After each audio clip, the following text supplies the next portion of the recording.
Dès mon plus jeune âge, j'ai appris l'équitation, le tir à l'arc et le maniement des armes auprès de mes frères.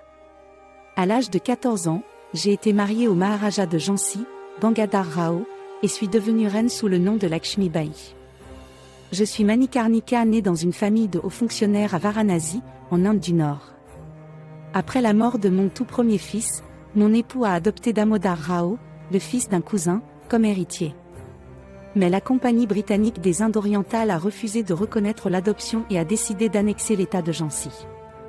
En tant que régente, j'ai envoyé des pétitions à Dalhousie et à Londres, mais sans succès.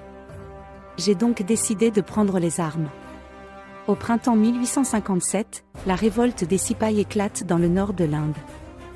Le 8 juin 1857, des employés de la Compagnie britannique des Indes orientales ont été tués par des Sipahis et j'ai été injustement accusé de ce massacre. Sans procès, la Compagnie britannique des Indes orientales m'a jugé coupable et relevé des troupes contre moi. J'ai rassemblé une armée de 14 000 volontaires, hommes et femmes, pour renforcer les murailles de Jhansi. La ville a été attaquée par les Britanniques en mars 1858 et la bataille a été sanglante. Après 2 semaines de siège, les Britanniques ont pénétré dans la ville et ont perpétré 4 jours de pillage, d'incendies et de massacres. J'ai réussi à fuir la ville avec mon fils adoptif et quelques gardes.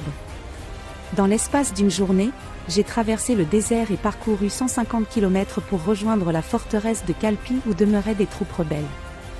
J'ai convaincu les dirigeants de reprendre le combat et j'ai dirigé plusieurs offensives. À Gwalior, les rebelles ont pris la ville et la forteresse avant que les Britanniques n'arrivent le 17 juin 1858. J'ai mené les troupes au combat, en armes et en vêtements d'hommes, mais le siège a été rapide et j'ai malheureusement été tué au combat le 18 juin 1858. Ma résistance à la colonisation anglaise restera gravée dans l'histoire et j'espère inspirer les générations futures à se battre pour la liberté et la justice.